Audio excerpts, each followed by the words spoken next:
আসসালামু আলাইকুম সুপ্রিয় শিক্ষার্থী, তোমাদেরকে জানাই গাজীপুর বিজ্ঞান কলেজের পক্ষ থেকে আন্তরিক অভিনন্দন ও শুভেচ্ছা। আশা করি তোমরা সবাই সুস্থ আছো, ভালো আছো এবং নিরাপদে আছো। আজকে আমরা শিখব একটি শব্দের মাধ্যমে কিভাবে অধ্বনির উচ্চারণ করা যায়, অর্থাৎ আমরা অধ্বনির যে উচ্চারণ আছে সেটা আমরা শিখব একটি শব্দের মাধ্যমে। আমাদের এইচএসসি পরীক্ষাতে যে প্রশ্ন আসে বাংলা দ্বিতীয় পত্রের, তো প্রথম যে প্রশ্নটা আসে সেটি আসে হচ্ছেন উচ্চারণের নিয়ম থেকে। তো এই উচ্চারণের নিয়মের যে প্রশ্নটি আছে সেখানে একটি প্রশ্ন আছে যে অধ্বনি উচ্চারণের 5টি নিয়ম লেখো। যখন এই ধরনের প্রশ্ন আসবে তখন আমরা একটি শব্দের মাধ্যমেই এটি সমাধান করব। তো চলো আমরা দেখে আসি। আমাদের বোর্ডে একটি প্রশ্ন দেখতে পাচ্ছি যে অধ্বনি উচ্চারণের 5টি নিয়ম লেখো, অথবা প্রশ্নটি এমন হতে পারে অধ্বনি উচ্চারণের আদ্য অধ্বনি উচ্চারণের 5টি নিয়ম লেখো, অথবা অধ্বনি কখন ওকারের মতো উচ্চারণ হয় তার 5টি নিয়ম লেখো। তো প্রশ্ন যাই হোক না কেন এই 3টি প্রশ্নের উত্তর একই হবে। 3টি প্রশ্নের উত্তর কি হবে? একই হবে। তাহলে চলো শুরু করা যাক যে একটি শব্দের মাধ্যমে আমরা কিভাবে এই প্রশ্নগুলোর উত্তর দিব। তো আমাদের সেই শব্দটি কি? সেই শব্দটি হচ্ছে, আমাদের এখানে একটু খেয়াল করো তোমরা, যে আমরা লিখেছি ঋক্ষিজ, সরি এখানে হবে হচ্ছে ঋক্ষিজ। এই ঋক্ষিজ শব্দের মাধ্যমে আমরা এই প্রশ্নের উত্তরটি আজকে শিখে যাব। তো একটি কথা তোমরা মনে রাখবে, সেটি হচ্ছে যে বর্ণগুলো আছে এই বর্ণগুলো হচ্ছে সংক্ষিপ্ত রূপ আমরা ব্যবহার করব, অর্থাৎ বর্ণগুলোর সংক্ষিপ্ত রূপ থাকবে। তো এখানে ইকার আছে, এটা সংক্ষিপ্ত রূপ। এখানে র আছে, তো র যদি থাকে তাহলে কি হবে? এখানে হচ্ছে র ফলা হবে। হ্যাঁ, র ফলা হবে। তো তারপরে রিকার আছে, এখানে জ ফলা আছে। তো এই সকল বর্ণের সংক্ষিপ্ত রূপ যদি অ এর পরে থাকে তাহলে তার উচ্চারণ কি হবে? ও এর মতো হবে। তাহলে আমরা একটু দেখি, সেটি হচ্ছে প্রথম যে নিয়মটি লেখা আছে, শব্দের আদিতে যদি অ থাকে এবং তারপরে ইকার বা উকার থাকে তবে সে অ এর উচ্চারণ সাধারণত ওকারের মতো হবে। তার মানে কি? তার মানে হচ্ছে যদি অ এর পরে মানে অধ্বনির পরে যদি ইকার থাকে, অধ্বনির পরে যদি ইকার থাকে, অধ্বনির পরে কি? অধ্বনির পরে যদি ইকার থাকে তাহলে কি হবে? তাহলে তারপরে আদ্য, অর্থাৎ অধ্বনির পরে যদি ইকার থাকে তাহলে আগের যে অধ্বনিটা আছে এই অধ্বনিটা কি হবে? ও হয়ে যাবে। যেমন দেখো একটু খেয়াল করো, আমরা এখানে লিখলাম অভিধান, এখানে লেখা আছে, আমরা লিখেছি কি যে অভিধান, এখানে অ মানে অভিধান, কিন্তু না, অভিধান হবে না, এখানে হবে অভিধান। অর্থাৎ এই যে এই অধ্বনির পরে কি আছে? ইকার আছে। অধ্বনির পরে যদি ইকার থাকে তাহলে কি হবে? তারপরে এই যে আদ্য অর্থাৎ প্রথমে যে অটা থাকবে এই ওটা হবে, অটা কি হবে? ও এর মতো হয়ে যাবে। অর্থাৎ এখানে হবে অভিধান। অভিধান। লাস্টে একটা হস চিহ্ন বা হসন্ত বলা হয়।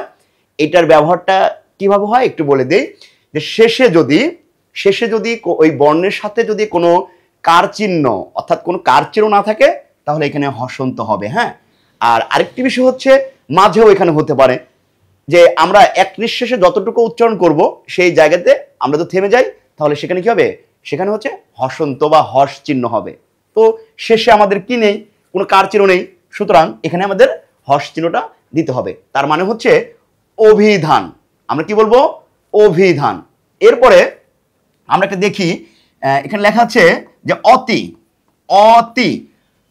এখানে অধ্বনি আছে অতি, কিন্তু অ এর পরে যেহেতু কি আছে? ইকার আছে, এখন কি হবে? এই অটা ও এর মতো হয়ে যাবে, অর্থাৎ এটা হবে অতি। কি হবে? অতি। এরপরে যদি আমরা দেখি তাহলে কি লেখা আছে? এখানে লেখা আছে মতি। এই যে মতি মানে এখানে মানে অ আছে, তাহলে এখানে হয় কি? মতি। কিন্তু না, যেহেতু অ এর পরে ইকার আছে সুতরাং এই প্রথম যে অটা আছে অটা কি হবে? অটা হচ্ছে ও হয়ে যাবে, অর্থাৎ এখানে হবে কি ওকার হয়ে যাবে, অর্থাৎ হবে কি মতি, মতি। কথা কি বুঝতে পেরেছো? আচ্ছা, আমরা যদি দেখি যে এখানে অতীত, অতীত অর্থাৎ ইকার বা দীর্ঘ ইকার দুটোই হবে, হ্যাঁ দুটো থাকলেই একই হবে। তো এখানে অ আছে, অর পরে দীর্ঘ ইকার আছে, সুতরাং এটা কি হবে, সেটা হবে হচ্ছে অতীত। এটা হবে কি অতীত, অতীত। তাহলে কি শিখলাম? আমাদের এই যে এখানে যে আমাদের বলেছিলাম যে আমাদের একটি শব্দের মাধ্যমে আমরা অধ্বনি নিয়ম শিখবো, তো আমাদের ইকারের নিয়মটা চলে গেল। হ্যাঁ, ওকে। এরপরে দেখো আমরা 2 নম্বর নিয়মে চলে যাব, যে শব্দের আদ্য অয়ের পরে জফলাযুক্ত ব্যঞ্জন বর্ণ থাকলে সেক্ষেত্রে অয়ের উচ্চারণ ওকারের মতো হবে। তার মানে কি, যে আদ্য অ, আদ্য অয়ের পরে যদি জফলাযুক্ত ব্যঞ্জন বর্ণ থাকে তাহলে আদ্য অয়ের উচ্চারণ ওকারের মতো হবে। একটু খেয়াল করো কি আছে এখানে, আমরা লিখলাম হচ্ছে অদ্য। একটু খেয়াল করো সুপ্রিয় শিক্ষার্থী, এখানে হবে কি অদ্য। তাহলে দেখো আমাদের প্রথম কি আছে, অধ্বনি আছে, অ আছে, তো অ এর পরে একটা ব্যঞ্জন বর্ণ আছে, এই ব্যঞ্জন বর্ণের সাথে জফলা কি আছে, যুক্ত আকারে আছে। আমি কিন্তু বলেছিলাম যে প্রথমে যদি অধ্বনি থাকে তারপরে যদি কোনো ব্যঞ্জন বর্ণের সাথে জফলা যুক্ত থাকে তাহলে সামনের অর্থাৎ আদিতে যে অ আছে সেই অটা কি হবে, সেই অটা কি হবে, ওকারের মতো হবে। তাহলে আমরা এখানে কি লিখবো, যে অদ্য। এখানে একটু খেয়াল করো, হবে কি যে অদ্য, উচ্চারণ হবে কি অদ্য, অদ্য। অর্থাৎ এই যে অটা আছে এই অটা কি হবে, ও হয়ে যাবে। এখন কথা হচ্ছে যে আমরা যে স্যার এইখানে যে দ দুটো হলো কেন, তা আমরা জানি যে শেষে যদি কোনো ব্যঞ্জন বর্ণের সাথে যদি জ ফলা থাকে যার সঙ্গে থাকবে তার কি, তার হচ্ছে ডাবল রূপ হবে, অর্থাৎ যে বর্ণের সাথে থাকবে সেই বর্ণ কি হবে, দ্বিত্ব হবে। তো এখানে আমরা কি বলবো, আমরা কেউ কি বলবো যে অদ্য, না, এটা বলবো কি অদ্য। ঠিক তেমনি আমরা যদি এখানে লিখি যে অন্য, হ্যাঁ অন্য। এখন এখানে এই যে অ, প্রথমে অ আছে, অ এর পরে কি আছে, অ এর পরে হচ্ছে একটা ব্যঞ্জন বর্ণ আছে, তারপরে কি আছে, জ ফলা আছে। সুতরাং পূর্বের যে প্রথমে যে অ আছে এই অটা কি ও হয়ে যাবে। তাহলে কি হবে, অন্য, অন্য, অন্য। তো এই যে আমি আবারও বলি যে এখানে ন দ্বিত্ব হলো কেন, কারণ কোন ব্যঞ্জন বর্ণের শেষে যদি জ ফলা থাকে যার সঙ্গে থাকবে তার উচ্চারণ কি হবে, ডাবল হবে, মানে দ্বিত্ব হবে। সুতরাং এখানে হচ্ছে অন্য। এখন এখানে হস বা হসন্ত চিহ্ন কেন হলো, কারণ এইখানে হচ্ছেন দুটি অক্ষর আছে। অক্ষর বলতে কি বুঝি, অক্ষর বলতে বুঝি যে এক নিঃশ্বাসে আমরা যতটুকু উচ্চারণ করি সেটাকে বলা হয় অক্ষর। অর্থাৎ এখানে হবে অন নো, অন নো। তো অন বলেছি, সুতরাং এই জায়গাতে কি হয়েছে, একটা হসন্ত হয়েছে, অন নো। আমরা যখন এটা উচ্চারণ করতে যাব বলবো অন নো, অন্য না, অন্য। কি বলবো, অন নো, অন নো। ঠিক তেমনি আমরা যদি দেখি এখানে লিখলাম যে অনেকে বলে যে অত্যাচার, না অত্যাচার হবে না, অত্যাচার হবে। কারণ এই যে প্রথমে অধ্বনি আছে, অধ্বনির পরে একটি ব্যঞ্জন বর্ণ আছে, ব্যঞ্জন বর্ণের পরে জ ফলা আছে, কি আছে, জ ফলা আছে। সুতরাং এই আদ্য অয়ের উচ্চারণ ও এর মতো হবে, ও, অর্থাৎ এখানে অত্যাচার হবে না, হবে অত্যাচার, ওত, এখানে হবে অত্যাচার, অত্যাচার, অত্যাচার বলতে হবে কি অত্যাচার, অত্যাচার না অত্যাচার, অত্যাচার, অত্যাচার, অত্যাচার। এখানে ওত বলে আমরা থেমে গিয়েছি, সুতরাং একটি হসন্ত হয়েছে, তাচার লাস্টে কি একটি হসন্ত হয়েছে, অত্যাচার। দুটি অক্ষর আছে। সুপ্রিয় শিক্ষার্থী, আশা করি তোমরা বুঝতে পেরেছো? আমরা আরেকটা জিনিস দেখি, এখানে লেখা আছে যে গদ্য। একটু খেয়াল করো যে আমাদের এই যে গ, আমরা কি লিখেছি? গ। গ এর মধ্যে এটা কি আছে? একটা অ লুকিয়ে আছে। অ, বলো এটা কি লিখে আছে? অ লুকিয়ে আছে। হ্যাঁ, অ লুকিয়ে আছে। গ লাস্টে অ আছে। হ্যাঁ, অ আছে। তো অ এর পরে একটা ব্যঞ্জন বর্ণ আছে, তার সঙ্গে কি আছে? একটা জ ফলা আছে। সুতরাং আদ্য অ এর উচ্চারণটা ও এ ও কারের মতো হয়ে যাবে। সুতরাং কি হবে? গদ্য। গদ্য। আমরা কখনো কেউ গদ্য বলবো না, কি বলবো? গদ্য। গদ গদ্য। গদ্য। ওকে, এই যে আবারও বলি, এখানে কেন দ কেন দ্বিত্ব হলো?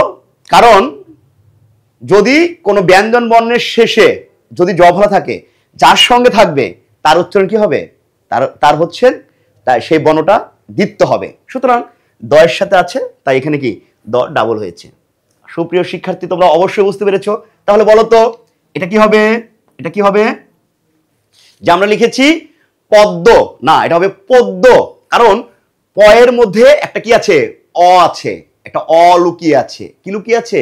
একটি অ লুকিয়ে আছে। তাহলে অ লুকিয়ে আছে, ব্যঞ্জন বর্ণ আছে, তারপরে জ ফলা আছে।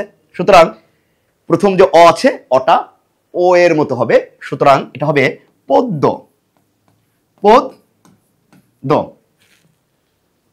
খুব সহজ একটি বিষয়, একটুখানি জানতে হবে। সুতরাং সহজ একটি বিষয় কি, যে অ এর পরে জ ফলা যুক্ত ব্যঞ্জন বর্ণ থাকলে সেই আদ্য মানে প্রথমে যে অটা থাকবে, অটা ওকারের মতো হয়ে যাবে। ব্যাস, ওকে। 3 নম্বর নিয়মে যে এখানে লেখা আছে শব্দের প্রথমে যদি অ থাকে এবং তারপরে রিকার যুক্ত ব্যঞ্জন বর্ণ থাকে, তাহলে সে অ এর উচ্চারণ ওকারের মতো হয়। আমরা হচ্ছে এটার নিয়ম শিখলাম, এটার নিয়ম শিখলাম, এটার নিয়ম শিখলাম। হ্যাঁ, এখন হচ্ছে আমরা রিকারের নিয়ম শিখবো। তার মানে আদ্য অ এর পরে যদি কি, যদি রিকার থাকে, কি থাকে? রিকার থাকে, তাহলে সেই আদ্য অ এর উচ্চারণটা ওকারের মতো হবে। একটু খেয়াল করো, আমাদের এখানে লেখা আছে, এখানে লিখছি যে মসৃণ। হ্যাঁ, মসৃণ। এখন এই যে ম, ম এর মধ্যে কি আছে? একটা অ আছে। ম, ম লাস্টে কি আছে? অ আছে। তো এই অ এর পরে রিকার আছে, এবং রিকারটা কার সাথে আছে? একটি ব্যঞ্জন বর্ণের সাথে যুক্ত আকারে আছে। সুতরাং আমাদের প্রথম যে অটা আছে, এই অটা ওকার হয়ে যাবে। সুতরাং আমরা এখানে লিখব যে মসৃণ। মসৃণ। মসৃণ। মসৃণ হবে না, হবে মসৃণ। মসৃণ। মসৃণ। এখানে একটা হর্ষ চিহ্ন হবে। কেন হবে? কারণ শেষ বর্ণের সাথে কোনো কার মানে কোনো কার নেই, মানে একার ওকার রস্যিকার রস্যুকার এরকম কিছু নেই। সুতরাং এখানে হর্ষ চিহ্ন হবে। তো এটা আমরা কখনোই মসৃণ বলবো না, আমরা বলবো মসৃণ। মসৃণ। ওকে, ধন্যবাদ। এরপরে আমাদের একটি আছে যে হচ্ছে কি লিখছে এখানে, একটু খেয়াল করো সুপ্রিয় শিক্ষার্থী। আচ্ছা, ব কি লেখা আছে? ব। ব এর মধ্যে কি আছে? অ। অ আছে। ব এর মধ্যে কি আছে? অ আছে। তো অ এর পরে কি আছে? রিকার আছে। সুতরাং প্রথম যে অটা আছে, এই অটা ওকার হয়ে যাবে। সুতরাং আমরা এখানে লিখবো বক্তৃতা। বক, এখানে লিখবো হচ্ছে বক। বক্তৃতা। বক্তৃতা। বক্তৃতা। বক্তৃতা। ওকে, এরপরে দেখো একটু খেয়াল করো, আমরা এখানে লিখছি যে যকৃত, না যকৃত হবে না। এই যে জয়ের মধ্যে কি আছে? একটি অ আছে, অ লুকিয়ে আছে। কি আছে? অ লুকিয়ে আছে। এই অ এর পরে কি আছে? রিকার আছে। তাহলে প্রথম যে অটা আছে, অটা ও হয়ে যাবে, ওকার হয়ে যাবে, হবে যকৃত। যকৃত। যকৃত না, সরি, যকৃত। যকৃত। যকৃত। অর্থাৎ এখানে যদি হসন্ত না থাকতো তাহলে হতো যকৃত হতো না, এটা হবে কি? যকৃত। যকৃত। যকৃত। ব্যাস, ওকে। যকৃত হবে না, হবে যকৃত। অর্থাৎ খুবই সিম্পল একটি বিষয়, যে আদ্য অয়ের পরে যদি ব্যঞ্জন বর্ণের সাথে রিকার থাকে, তাহলে আদ্য অ আছে, এই অটা কি হবে? ওকার হয়ে যাবে। ওকে, বুঝতে পেরেছো? সুপ্রিয় শিক্ষার্থী, তোমাদের আমাদের আমাদের একদম শেষ প্রান্তে চলে এসেছি। আমাদের হচ্ছে একদম আর হচ্ছে দুটি নিয়ম আছে। 4 নম্বর যে নিয়মটা, যে শব্দের আদ্য অয়ের পরে সংযুক্ত খ বা জ যোগ ইও থাকলে সে অয়ের উচ্চারণ ওকারের মতো হয়। খুব সহজ ভাবে আমি বুঝিয়ে দিই। যদি আদ্য অয়ের পরে সংযুক্ত খ অথবা জ যোগ ইও যুক্ত বর্ণ থাকে, তাহলে আদ্য যে অটা আছে এই অটা ওকার হয়ে যাবে। এই যে আমরা এখানে নিয়মের মধ্যে শব্দের মধ্যে আমরা দেখব, এই যে আমরা লিখছি রিক্ষিজ, এই যে ক্ষিয়, হ্যাঁ ক্ষিয়। তাহলে আমরা এখানে দেখব, আমরা এখানে লিখেছি এখানে অ আছে এবং কি আছে? ক্ষিয় আছে, মানে অক্ষ না, অক্ষ হবে না, অক্ষ না, হবে অক্ষ, অক্ষ, অক্ষ হবে না, অক্ষ হবে।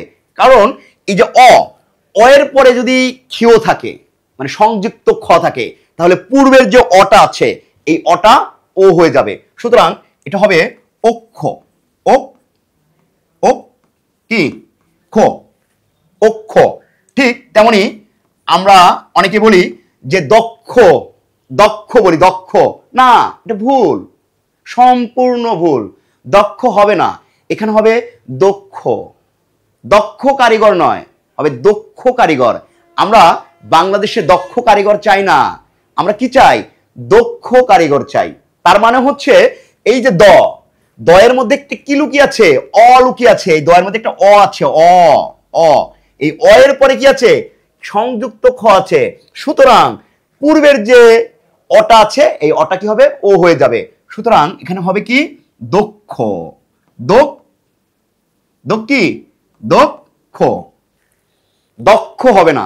একটু মনে রেখো, আমরা অনেকেই বলে থাকি দক্ষ, না এটা হবে না, এটা হবে কি? দক্ষ, ও হয়ে যাবে। ওকে, এরপরে আমরা আরেকটি লিখি, যে এখানে লেখা আছে যে হচ্ছে কি, অনেকে বলে লক্ষণ, ল, অ বলে না, অ হবে না, লক্ষণ হবে না, হবে লক্ষণ। আমি তো তোমার লক্ষণ ভালো দেখছি না বাবা, তুমি একটু ভালো করে পড়াশোনা করো, কেমন? তোমার লক্ষণ খুব বেশি ভালো না। আমরা অনেকে বলি লক্ষণ, লক্ষণ কখনোই হবে না, হবে লক্ষণ, লো, ও হবে। হ্যাঁ, এই যে ল, এই ল এর মধ্যে কি আছে? ল এর মধ্যে অ আছে, অ আছে, অ। তো এরপরে সংযুক্ত খ আছে, এটাকে আমরা ক্ষিয় বলে থাকি অনেক সময়।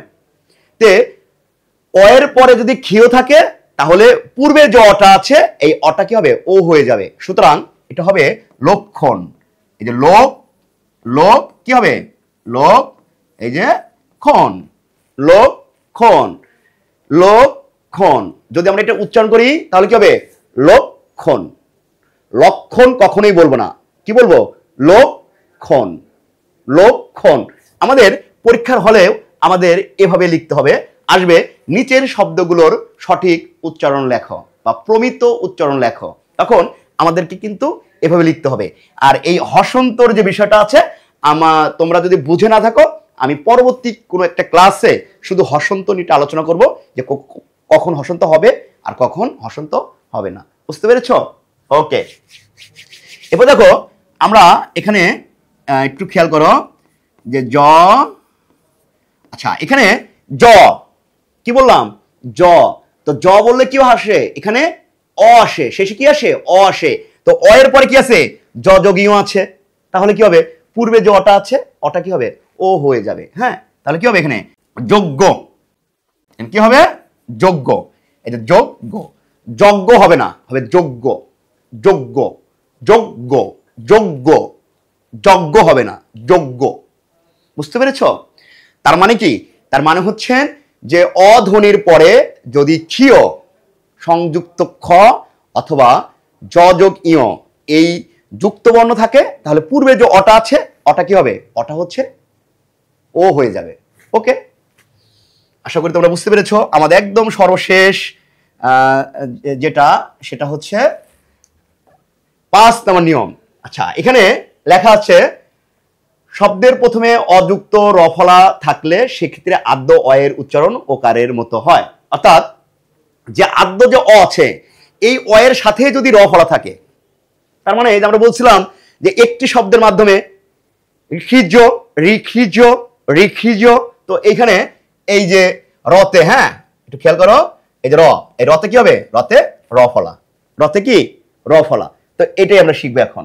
তো শব্দের প্রথমে যদি অ থাকে এবং এই অ এর সাথে যদি র ফলা থাকে তাহলে ওই অ এর উচ্চারণটা ও হয়ে যাবে। হ্যাঁ কি হয়ে যাবে, যে ও হয়ে যাবে। হ্যাঁ একটু খেয়াল করো, আমরা লিখলাম যে এখানে খেয়াল করো যে আমরা লিখলাম কি গন্ত্র। হ্যাঁ এই যে গ, গ এই যে লিখলাম কি গ, তে গ এর মধ্যে কি আছে, গ এর মধ্যে অ আছে, অ অ, তে ওই অ এর নিচে আবার কি আছে, র ফলা আছে, কি আছে, র ফলা আছে। সুতরাং এই অ এর উচ্চারণটা ও হয়ে যাবে।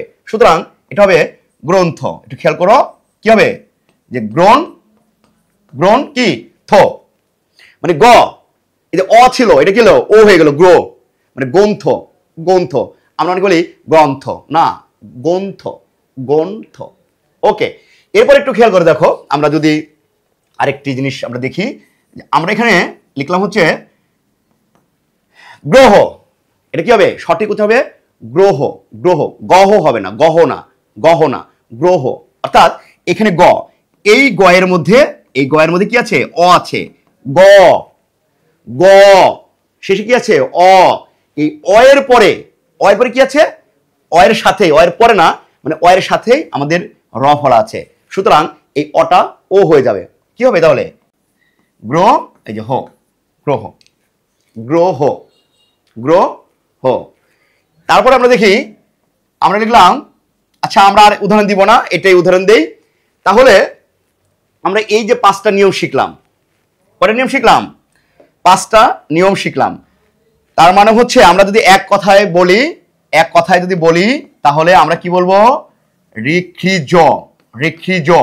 অর্থাৎ এই ঋক্ষিজ দিয়ে আমরা হচ্ছে 5টা নিয়ম, আদ্য অধ্বনির 5টা নিয়ম শিখব।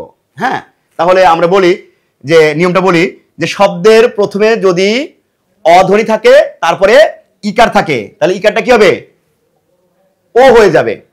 শব্দের আদ্যে যদি অ থাকে এরপরে যদি র ফলা থাকে তাহলে কি হবে, ও হয়ে যাবে। শব্দের আদ্যে যদি অ থাকে তারপরে যদি রিকার থাকে তাহলে কি হবে, আদ্য অ, ও হয়ে যাবে। শব্দের আদ্যে যদি অ থাকে তারপরে যদি ক্ষীয় থাকে তাহলে আদ্য ও হয়ে যাবে। শব্দের আদ্যে যদি অ থাকে তারপরে যদি জ ফলা থাকে তাহলে কি আদ্য যে অটা আছে সেটা কি হবে, ও হয়ে যাবে। আশা করি তোমরা বুঝতে পেরেছ। আর এই যে আমি এইখানে যেভাবে লিখেছি, আমরা যে নিয়মগুলো একটু খেয়াল করো, নিয়মগুলো যেভাবে লিখেছি, হ্যাঁ তোমাদের বোর্ড পরীক্ষায় যদি এই প্রশ্নটি আসে যে অধ্বনি উচ্চারণের 5টি নিয়ম লেখো, তাহলে তোমরা একদম সেম টু সেম এভাবে তোমরা লিখতে পারবা। এই জন্য আমি বিষয়টা এইভাবে তুলে ধরেছি তোমাদের সুবিধার্থে। হ্যাঁ সুপ্রিয় শিক্ষার্থী, সবাইকে ধন্যবাদ, সবাই ভালো থাকো, সুস্থ থাকো। পরবর্তীতে এরকম আরো অনেক মজার ক্লাস নিয়ে আমরা আসবো। ততক্ষণ সুস্থ থাকো, ভালো থাকো, সবাইকে ধন্যবাদ। আসসালামু আলাইকুম।